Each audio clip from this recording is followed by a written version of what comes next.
نذیر صاحب ان کی موجودگی میں جس طرح شاہ صاحب فرما رہے تھے کہ یہ استاذ الاساتذہ ہیں، کوئی اس میں شک نہیں ہے. مجھے ان سے ذاتی طور پر استفادہ کرنے کا موقع تو نہیں مل سکا، لیکن ان کی شہرت ہم نے اپنے انٹر کے زمانے سے سننی شروع کی، انگریزی کے استاد کی حیثیت سے. گورنمنٹ کالج سرگودھا میں، بعد میں یونیورسٹی آف سرگودھا میں ان کی ایک بڑی حیثیت، وقار، بڑا اعتبار ان کا تھا. تو ان کی موجودگی میں مجھے کچھ باتیں کرنی پڑ رہی ہیں. میں ان کی عالی ظرفی سے امید رکھتا ہوں کہ کہیں اگر کوئی بھول چوک ہو جائے تو یہ انشاءاللہ نظر انداز کریں گے اور چھوٹا سمجھ کے اور شاگرد سمجھ کے میری اصلاح فرما دیں گے. تو موضوع جو آج کا ہے، مجھے تو جو موضوع دیا گیا ہے وہ ہے شیکسپیرین کانسیپٹ آف ٹریجڈی. ذرا اسے پریسائز کر لیں تو شیکسپیرین ٹریجڈی. سیشن کا جو عنوان ہے وہ ہے شیکسپیئر فار آل ایجز. تو میں باسط صاحب کے حسن ذوق کی داد دیتا ہوں. فلاسافیکلی، انٹلیکچولی اسپیکنگ، اس وقت یہ کہا جاتا ہے کہ دنیا پوسٹ ماڈرن ایج میں داخل ہو گئی ہے، اور پوسٹ ماڈرنزم دراصل لوکلزم کا نام ہے، ریلیٹیوزم کا نام ہے. پوسٹ ماڈرنزم یعنی پوسٹ ماڈرنزم کا جو ایسنس ہے وہ ریلیٹیوٹی ہے، ریلیٹیوٹی آف ایوری تھنگ. یعنی علم کی ریلیٹیوٹی، اخلاق کی ریلیٹیوٹی، پاور کی ریلیٹیوٹی. تو ریلیٹیوائزیشن ہے پوسٹ ماڈرنزم، اور لوکلائزیشن ہے. تو آپ سمجھ سکتے ہیں کہ post modernism in principle universalism کی نیگیشن ہے. یعنی اس عنوان کو ذرا آپ کانٹیکسچولائز کریں نا، تو پوسٹ ماڈرن ایرا میں شیکسپیئر کی یونیورسیلٹی پہ اصرار کرنا یہ واقعی دل گردے کا کام ہے.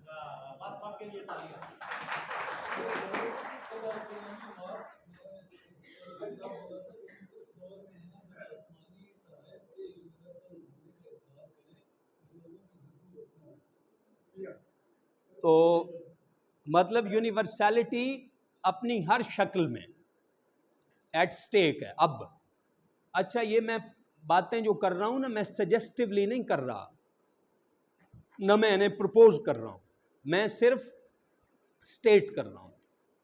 مجھے ان باتوں سے اتفاق نہیں ہے، لیکن وہ ایک الگ بحث ہے.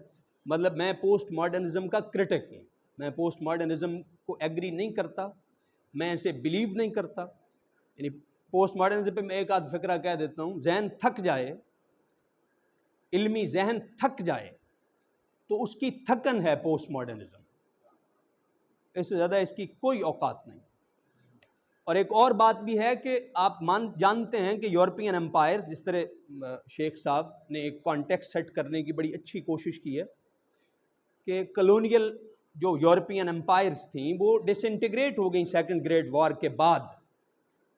تو اس کانٹیکسٹ میں بھی دیکھا جا سکتا ہے کہ اسی سویلائزیشن کے اندر سے، جس کے اندر سے یونیورسلزم کا کلیم پیدا ہو رہا تھا، اور جو یہ کہہ رہے تھے کہ جو یورپین ویلیوز ہیں، یورپین ہسٹری ہے، یورپین کلچر ہے، یورپین نالج ہے، وہ یونیورسل ہے. یہ کاؤنٹر ڈسکورس، یا یوں کہہ لیں کہ یہ جو اینٹی تھیسز ہے، یہ اسی انر ڈائلیکٹسزم کا حصہ ہے. مطلب یہ مغرب کو ہم نے نہیں بتایا کہ یونیورسیلٹی کوئی چیز نہیں ہے. یہاں اس پوائنٹ پہ بھی کلیئرٹی ہونی چاہیے. یعنی کل اگر ہم یونیورسلزم کی بات کر رہے تھے تو یہ ویسٹ نے ہی ہمیں بتایا تھا. میں ذرا اسی ٹریک پہ رہتے ہوئے بات کر رہا ہوں، مطلب اس بات کو اسی ٹریک پہ ہی سمجھا جائے. اور آج اگر ہم اسی کانٹیکسٹ میں یونیورسلزم کو کاؤنٹر کر رہے ہیں تو یہ بھی ویسٹ نے ہی ہمیں بتایا ہے. مطلب یہاں اس پوائنٹ پہ ہمیں بالکل کلیئر ہونا چاہیے. تو پوسٹ ماڈرن ایج میں شیکسپیئر کی یونیورسیلٹی کا جو موضوع ہے اگر میرا موضوع یہی ہوتا تو میں اسے آگے جاری رکھتا اور اس پر میں بہت باتیں کہتا، اور اس میں میں امید کر سکتا تھا کہ شاید 2-4 باتیں آپ لوگوں کے کام کی بھی نکل آتی۔ تو میرا جو موضوع ہے، اچھا ایک بات میں یہاں عرض کر دیتا ہوں، پھر آگے بڑھتے ہیں۔ یعنی میں کوشش کرتا ہوں کہ اس کا جو پرنسپل کانٹیکسٹ ہے نا وہ میں عرض کر دوں۔ دیکھیں، انسان 2 چیزوں کا مجموعہ ہے، ہر آدمی پرٹیکولیرٹی کا اور یونیورسیلٹی کا۔ ہم میں سے ہر آدمی بیک وقت انڈیویجول ہے اور ممبر آف ہیومن اسپیشی ہے، ایسا ہی ہے۔ یعنی ہم سب انسان ہیں اور ہم سب کی انفرادی شخصیتیں بھی ہیں۔ یہ جو پہلو ہے انفرادی شخصیت کا، یہ ہماری پرٹیکولیرٹی ہے، یہ ہماری ڈسٹنکشن ہے، یہ ہماری ایکسیڈنٹل آئیڈینٹی ہے۔ اور جس پہلو سے ہم، جس آسپیکٹ سے ہم انسان ایز اے اسپیشی، یعنی بطور نو ہم انسانیت کا حصہ ہیں، اس اعتبار سے وہ پہلو ہمارا یونیورسل ہے۔ اسی لیے آپ دیکھتے ہیں کہ ہر کلچر میں، ہر اسٹیبلشڈ سویلائزیشن میں، علم کی ہر بڑی روایت میں، ادب کی ہر بڑی روایت میں، یہ دونوں جو طاقتیں ہیں اور یہ دونوں جو سطحیں ہیں یہ بیک وقت چل رہی ہوتی ہیں۔ یعنی ہر ادب، چاہے وہ ہمارا ادب ہو، اردو ہو، چاہے وہ فارسی ہو، چاہے وہ عربی ہو، چاہے وہ یورپ کا کوئی ادب ہو، چاہے وہ کلاسیکی ادب ہو، جدید ہو، ہر ادبی روایت میں، اسی طرح ہر علمی روایت میں یہ دونوں سطحیں چل رہی ہوتی ہیں۔ یعنی ایک اس کی مقامی، اسے آپ کوئی بھی عنوان دے لیجئے، اور ایک اس کی وہ سطح ہوتی ہے جہاں کسی بھی تہذیبی پس منظر کا آدمی اس میں پارٹیسپیٹ کر سکتا ہے۔ وگرنہ انسانی تہذیبوں میں یہ جو گیو اینڈ ٹیک ہے، یعنی بالکل ہیلدی صورتحال میں گیو اینڈ ٹیک، مطلب ہمیشہ تو ظاہر ہے انسانوں نے کلونیل پریشر میں آ کے تو گیو اینڈ ٹیک نہیں کیا نا، مطلب انسانوں کے درمیان ہیلدی گیو اینڈ ٹیک بھی ہے۔ تو یہ گیو اینڈ ٹیک ممکن نہیں تھا، انسانوں کے درمیان کمیونیکیشن ممکن نہیں تھا، انسانیت کے کوئی شیئرڈ گولز ممکن نہیں تھے، مطلب یہ دونوں سطحیں چل رہی ہوتی ہیں۔ تو اسے آپ ہم ریلیٹ کر سکتے ہیں whether Shakespeare is for all ages اور ناٹ۔ کانٹیکسٹ اس کا یہ ہے، تھوڑا اسے پوسٹ ماڈرن کانٹیکسٹ میں دیکھیں سارے ڈسکورس کو، یونیورسیلٹی اور لوکیلٹی کے یا لوکلزم کے ڈسکورس کو، اور دوسرا یہ کہ انسانی شخصیت، انسانی ذات میں یہ دونوں قوتیں موجود ہیں، یا یہ دونوں ڈائمینشنز موجود ہیں، ایک یہ جو میں نے جسے کہا ہے پرٹیکولیرٹی اور دوسرا یونیورسیلٹی۔ تو موضوع مجھے دیا ہے شیکسپیرین ٹریجڈی۔ اچھا، شیکسپیرین ٹریجڈی پر جب بھی بات کرتے ہیں تو ظاہر ہے کہ اسے ہم کلاسیکل ٹریجڈی کے کنٹراسٹ میں دیکھ رہے ہوتے ہیں۔ یعنی جب یہ کہا جاتا ہے کہ شیکسپیرین ٹریجڈی، تو اصل میں ہم یہ کہہ رہے ہوتے ہیں کہ شیکسپیرین ٹریجڈی کتنی مختلف ہے کلاسیکل کانسیپٹ یا کلاسیکل پریکٹس آف ٹریجڈی سے، اور کتنی مشترک ہے اس کے ساتھ۔ یہ مطلب ہمارا کانٹیکسٹ ہوتا ہے، شیکسپیرین ٹریجڈی کا یہ مطلب ہے۔ تو کلاسیکل ٹریجڈی، آپ جانتے ہیں کلاسیکل ٹریجڈی پہ ہمارے پاس جو سب سے بڑا ڈاکومنٹ ہے وہ ایرسٹاٹل کی پوئٹکس ہے، جس میں ایرسٹاٹل نے ٹریجڈی کی ڈیفینیشن دی، آرٹ کی ڈیفینیشن دی ہے، لٹریچر کی، آرٹ کی، اور اس کے بعد پھر آرٹ فارمز میں سے خاص طور پر ٹریجڈی پہ فوکس کیا۔ چونکہ پوئٹکس ہمارے پاس مکمل حالت میں موجود نہیں ہے، یہ فریگمنٹری ٹیکسٹ ہے، پوئٹک انکمپلیٹ ٹیکسٹ ہے، تو جو اس وقت ہمارے پاس ہے جتنی پوئٹکس، اس میں دیکھیں تو لگتا ہے کہ زیادہ فوکس ایرسٹاٹل کا ٹریجڈی پر ہے، ٹریجڈی کی ڈیفینیشن ہے، اور پھر ساری پوئٹکس آخر تک چلے جائیں کمپیریزن تک، ٹریجڈی اور ایپک کے کمپیریزن تک، تو ساری جو پوئٹکس ہے وہ اسی ڈیفینیشن آف ٹریجڈی کی تفصیل ہے۔ مطلب اس میں آپ دیکھتے جائیں کہ ایرسٹاٹل نے ایک ایک چیز کو پکڑا ہے، پلاٹ کو، کریکٹر کو، تھاٹ کو، سپیکٹیکل کو، میلوڈی کو، ایک ایک چیز کو پکڑا ہے، اور آئیڈیل ٹریجک ہیرو کو، اور آئیڈیل ٹریجک ہیرو کے تحت یہ جو کیتھارسس ہے اسے، تو یہ اسے ایلیبوریٹ کیا ہے، کانٹیکسٹ اس کا یہ ہے. تو ہمارے پاس جو اتھینٹک اور آفیشیل اسٹینڈرڈ اسٹیٹمنٹ ہے گریک ٹریجڈی پہ، اور یہ ذرا ذہن میں رکھیں کہ یہ ڈیفینیشنل اینگل سے ہے، مطلب ٹریجڈی کی فارم کیا ہے یہ ارسطو نے بتایا ہے، ٹریجڈی کا کانٹینٹ کیا ہوتا ہے یہ ارسطو نے نہیں بتایا. اگر ہم گریک ٹریجک ویژن اس کے بارے میں جاننا چاہیں تو اس کا ہمارے پاس یہی طریقہ ہے کہ گریک لٹریچر پڑھیں، یعنی گریک ایپک پڑھیں، گریک ٹریجڈیز پڑھیں، سوفوکلیز کو پڑھیں، یوریپیڈیز کو پڑھیں، یا اس سے پہلے ہومر کو پڑھیں. ویسے آپ کو معلوم ہی ہے کہ گریک سویلائزیشن کا بانی جو ہے وہ ہومر ہے، اور جو سب سے زیادہ فورسفل ٹریجک ویژن ہے وہ ہومر کا ہے. ہومر کا ٹریجک ویژن یہ تھا، میں ایک آدھ فقرے میں عرض کر دیتا ہوں، چاہے ناقص ہی ہو لیکن چلیں کچھ نہ کچھ آئیڈیا بن جائے گا. ہومر کا ٹریجک ویژن یہ تھا کہ جو ٹریجک ہیرو ہے اس نے فورسز آف ہسٹری کو کنکر کر لیا، زمین کو فتح کر لیا، اور زمینی قوتوں کو فتح کرنے کے بعد اس میں ایک احساس پیدا ہوا ہے کہ وہ خود ناقابل تسخیر ہے، یعنی وہ ایسا فاتح ہے کہ اس کے سامنے اب کوئی قوت نہیں ٹک سکتی، کوئی قوت اس کی راہ نہیں روک سکتی. تو اب جب وہ تاریخ کی قوتوں کو مسخر کر لیتا ہے تو اب وہ تقدیر کی قوتوں کو فتح کرنے نکلتا ہے، اور یہی اس کی ٹریجڈی ہوتی ہے. تو اس کا مطلب یہ ہوا کہ جو ہومرک ویژن آف ٹریجڈی ہے، ہومرک ویژن یعنی ہومر کا جو ویژن ہے جو آپ کو اوڈیسی وغیرہ پڑھ کے سمجھ آتا ہے، وہ ویژن یہ ہے کہ گریک ٹریجڈی کا ہیرو تاریخ کا فاتح ہے اور تقدیر کا مفتوح ہے. یہ ٹریجک تھیری ہے ہومر کی. آگے چلے آئیں سوفوکلیز وغیرہ کے ہاں. اچھا، اب سوفوکلیز یا سوفوکلیز سے پہلے یوریپیڈیز، یا اس کے بعد پھر اس کا جو جونیئر ہے اسکائلس وغیرہ، اسکائلس ہی جونیئر ہے نا جی جہاں تک مجھے یاد آ رہا ہے. تو ان کے ہاں آپ دیکھ لیجئے یہ مطلب ہے کہ چوتھی پانچویں صدی قبل مسیح کے یہ ڈرامٹسٹس ہیں. سوفوکلیز چوتھی صدی قبل مسیح کا ہے. یہاں میں آپ کی توجہ اس طرف کروانا چاہتا ہوں کہ 6 سینچری بی سی میں، یعنی 600 قبل مسیح میں، یونان میں ایک ایکٹیویٹی سٹارٹ ہوئی ہے جسے ہم کہتے ہیں فلسفی، فلسفہ پیدا ہوا ہے. ایک نئی چیز یونانی کلچر میں، اس سے پہلے فلسفہ نہیں تھا، مطلب فلسفے جیسا کوئی علم نہیں تھا، متھ ہی متھ تھی. تو متھ کے پیرالل، یا آپ کہہ لیجئے کہ متھ کو ریشنلائز کرنے کے، میتھک نوشنز کو ریشنلائز کرنے کی کوشش کے نتیجے میں یونان میں فلسفہ پیدا ہوا.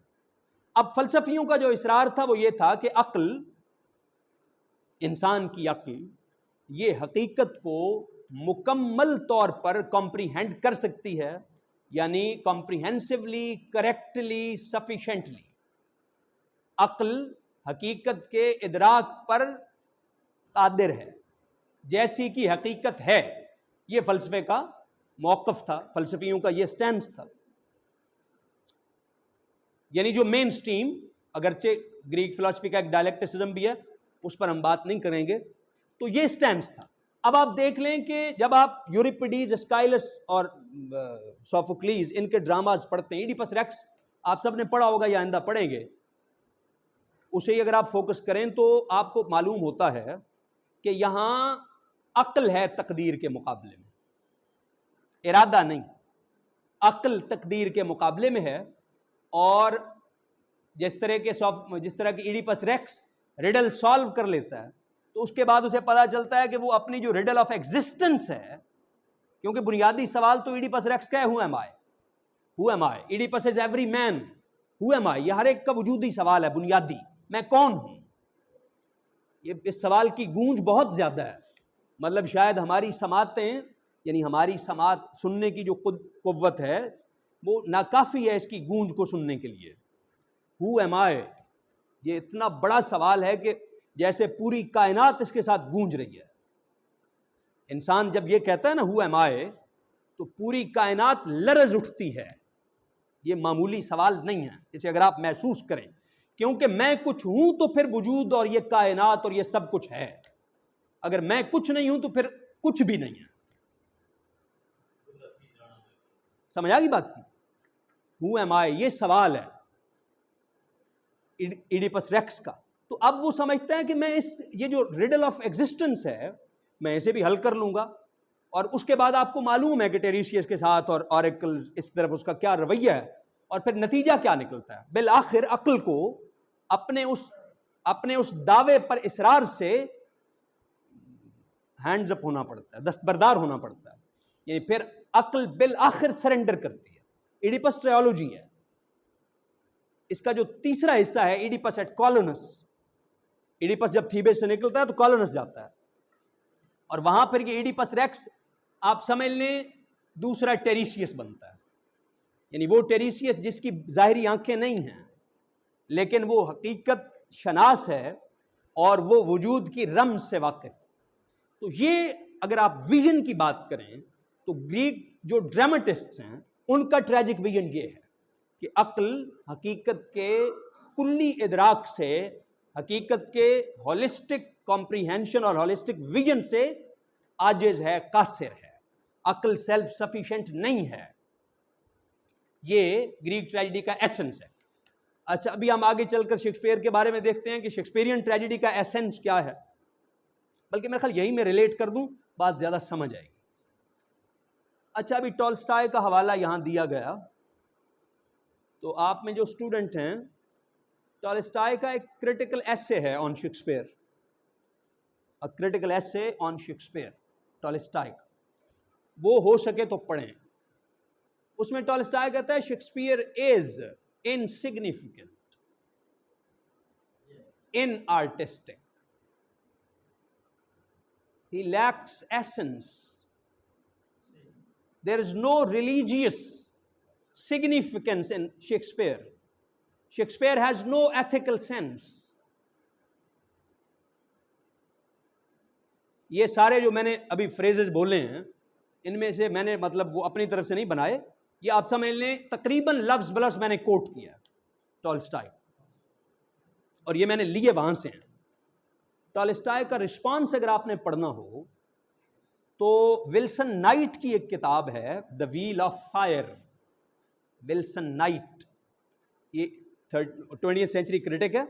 اس کی کتاب کا جو پریفیس ہے وہ ٹی ایس ایلیٹ نے لکھا ہے. دا ویل آف فائر کا پریفیس ایلیٹ نے لکھا ہے. ایلیٹ بھی اس میں کہتا ہے کہ میں اس طرح تو نہیں سمجھتا کہ جس طرح مثلا دانتے کے ہاں ایک فلسفی ہے، شیکسپیئر میں اس سینس میں تو فلسفی نہیں ہے، بٹ دیر از. یعنی شیکسپیئر کے اندر سے ایک ویژن آف لائف ڈیرائیو کیا جا سکتا ہے. اس حد تک ایلیٹ بھی ایگری کرتا ہے. تو اسے رسپانس اگر آپ نے دیکھنا ہو تو ہم اس میں نہیں جاتے، ذرا تفصیل ہو جائے گی. آپ ولسن نائٹ کا رسپانس دیکھ سکتے ہیں، یعنی رسپانس ٹو ٹولسٹائے. ٹولسٹائے کا جو سٹینس ہے کہ شیکسپیئر میں کوئی ریلیجیس ڈیپتھ نہیں ہے، کوئی میننگز نہیں ہے، بلکہ شیکسپیئر کے کردار وہ کرتے ہیں جو بس ان کے لیے ممکن ہوتا ہے کسی بھی سچویشن میں. مطلب شیکسپیئر وہ کہتا ہے شیکسپیئر جو ہے نا یہ ہماری جو مورل کانشیسنیس ہے اسے ہرٹ کرتا ہے. یعنی شیکسپیئر کے ہاں اب آپ دیکھیں کارڈیلیا کے ساتھ جو کچھ ہوا ہے، how would you justify it? اچھا ہیملٹ کے ساتھ جو کچھ ہوتا ہے، ڈیسڈیمونا کے ساتھ جو کچھ ہوتا ہے، یعنی جو ٹریجک ویس کا کانسیپٹ ہے، تو یہ سب عجیب و غریب ہے نا. تو ٹولسٹائے کہتا ہے کہ یہ جسٹیفائبل ہی نہیں ہے. اس کا رسپانس دیکھنا ہو تو آپ ولسن نائٹ کو پڑھیں. وہ رسپانس اگر میں آپ بتاؤں گا تو وہ بھی مکمل نہیں ہوگا، ہمارے پاس اتنا ہی وقت ہے. تو شیکسپیئر کا جو ایسنس ہے ٹریجڈی کا ایسنس، پہلی بات تو یہ کہ Shakespearean tragedy is a tragedy of passion. Shakespeare کے جتنے بڑے کردار ہیں، ہیروز ہیں، وہ سب پوزیسڈ ہیں.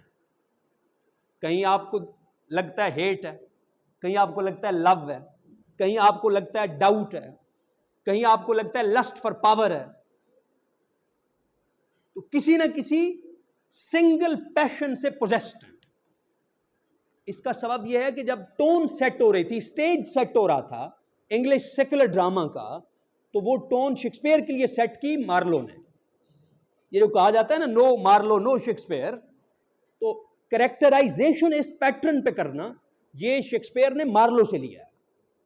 اور پھر وہ جو مائٹی رائمز ہیں وہ بھی مارلو سے لیے ہیں. مطلب پیٹرن مارلو کا ہے جو شیکسپیئر. ظاہر شیکسپیئر پھر بہت آگے نکل گیا، لیکن شیکسپیئر کے جو کریکٹرز ہیں وہ کسی نہ کسی ایک پیشن سے پوزیسڈ ہیں، اور وہ پھر اسی پیشن کے ہاتھوں کسی خرابی کا شکار ہوتے ہیں. بعض اس میں جس طرح میں نے بھی کہا ہے اس میں کئی طرح کے پیشنز ہیں ہیومن، تو اس وجہ سے پھر اور وہی جو پیشن ہے وہ ان کا پرابلم بنتا ہے، وہی فلا بنتا ہے، اور اسی کی وجہ سے پھر ان کا ڈاؤن فال کاز ہوتا ہے. لیکن شیکسپیئر کے ہاں جو ڈاؤن فال ہے، ایکشن ہے، that issues from character, that issues from character. اس لیے کہا جاتا ہے Shakespearean tragedy is the tragedy of character. اگرچہ یہ ذرا اوور سمپلیفیکیشن ہے، لیکن بہرحال اس سے بات کچھ نہ کچھ کنوے ہوتی ہے. تو شیکسپیرین ٹریجڈی کا ایسنس یہ ہے. اب شیکسپیرین ٹریجڈی کا اگر آپ مجھ سے اینڈ پوچھیں تو میں کہوں گا شیکسپیئر کے سارے آرٹ کا وہی اینڈ ہے جو ملٹن کا اینڈ ہے. وہ کیا ہے؟ To justify the ways of God to man. مطلب میں ان لوگوں میں سے ہوں جو اس بات کو مانتے ہیں دیر از شیکسپیرین progress in Shakespeare, there is a vision, there is a particular approach to life, there is a context. سارے شیکسپیئر کا ایک کانٹیکسٹ ہے. شیکسپیئر کے ہاں ایک سینسیبلٹی ہے.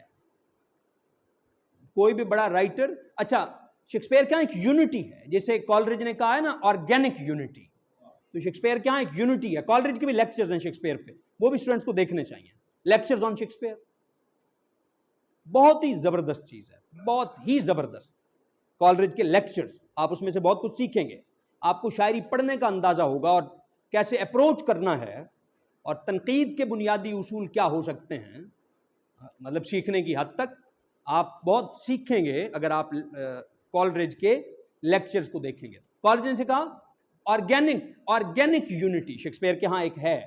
کیونکہ جو بھی بڑا رائٹر ہوتا ہے نا، اس کے اندر اگر ایستھیٹک یونٹی نہ ہو، اگر اس میں کوئی جمالیاتی وحدت نہ ہو اس کے کام میں، تو اسے تو معمولی نوعیت کا فنکار بھی نہیں تسلیم کیا جائے گا. چاہے جائے کہ بڑا ادیب مان لیا جائے یا بڑا فنکار مان لیا جائے. ایک بات سمجھیں، فلسفی میں اور آرٹسٹ میں ایک فرق ہے. کام دونوں ایک ہی کرتے ہیں. فلسفی اس کائنات کے مد مقابل اس کائنات کی عکاس ایک تصویر بناتا ہے عقل کی زور سے، عقل کی بنیاد پر. اور آرٹسٹ بھی یہ تصویر بناتا ہے جذبے کے زور. یعنی جو آرٹسٹ کی تصویر ہے وہ جمالیاتی ہے. وہ جو فراز کا شعر ہے نا، شاعری تازہ زمانوں کی ہے معمار فراز، یہ بھی ایک سلسلہ کن فیکون ہے یوں ہے. سلسلہ کن فیکون ہے یوں ہے. تو ہر بڑا آرٹسٹ ایک کائنات تعمیر کرتا ہے، یعنی اس کے ویژن کے مطابق ایک پرفیکٹ یونیورس. مطلب اس جہان میں رہتے ہوئے کچھ نہ کچھ شکوہ تو ہم سب کے دلوں میں ہے نا. مطلب یہ کائنات ہمیں لگتا ہے کہ آئیڈیل لیونگ کنڈیشنز نہیں ہیں یہاں پر. اس کی اپنی جسٹیفیکیشنز ہیں، اس کی اپنی ایکسپلینیشنز ہیں اس پوائنٹ پہ. لیکن یہ ہے کہ آرٹسٹ جب اسے ایکسپیرینس کرتا ہے تو ایک پیرالل یونیورس وہ کریٹ کرتا ہے. خورشید رضوی صاحب کا، ڈاکٹر خورشید رضوی کا شعر ایک میرے ذہن میں آ رہا ہے. فن ہے وہ آہوئے وحشی کے لیے پھرتا ہے. فن ہے وہ آہوئے وحشی کے لیے پھرتا ہے، سرے صحرائے فنا خلد کے باغوں کی مہک. سرے صحرائے فنا خلد کے باغوں کی مہک. تو شیکسپیئر ظاہر ہے بالکل جینون سینس میں بڑا آرٹسٹ ہے، اس میں کوئی شک نہیں ہے. شیکسپیئر انہی معنوں میں بڑا ہے جن معنوں میں مثلا رومی بڑا ہے، جن معنوں میں مثلا میر تقی میر بڑا شاعر ہے، جن معنوں میں ہومر بڑا شاعر ہے، گوٹے بڑا شاعر، جن معنوں میں مثلا آپ کہہ لیجیے امرؤ القیس بڑا شاعر ہے، فردوسی بڑا شاعر ہے. تو بالکل جن معنوں میں ملٹن بڑا شاعر ہے، شیکسپیئر انہی معنوں میں بڑا ہے. ہاں جن معنوں میں غالب بڑا شاعر ہے. نہیں وہ میرا یہ نہیں تھا کہ میں اصل میں ساری روایتوں سے ایک ایک بندے کا نام لینا چاہ رہا تھا. تو ظاہر ہے اس میں کیا شک ہے. مطلب غالب کے بڑے ہونے میں کیا شک ہے، بہت ہی بڑا شاعر، مطلب جتنا کوئی بڑا ہو سکتا ہے ادب میں، یہ اس طرح کے بڑے لوگ ہیں. جس طرح علم کی دنیا میں بڑے لوگ ہوتے ہیں، اسی طرح ادب کی دنیا میں بڑے لوگ ہوتے ہیں، کیونکہ ان معنوں میں بڑے ہیں. تو شیکسپیئر کا یہ ٹریجک ویژن ہے. اور شیکسپیئر کا جو یعنی کانٹینٹ کے اینگل سے ہم نے کچھ نہ کچھ بات کہہ دی. اگر آپ ٹیکنیکل اینگل سے دیکھیں، فارملسٹک اینگل سے، تو یہ باتیں بڑی اکیڈیمک ہیں کہ شیکسپیئر کے یہاں 3 یونٹیز نہیں ہیں. اچھا، شیکسپیئر کے یہاں سیپریشن نہیں ہے ٹریجک اور کامک ایلیمنٹس کی، بلکہ شیکسپیئر نے تو ایک پوری فارم اگر کریٹ نہیں بھی کر دی تو اسٹیبلش کر دی، ٹریجی کامیڈی.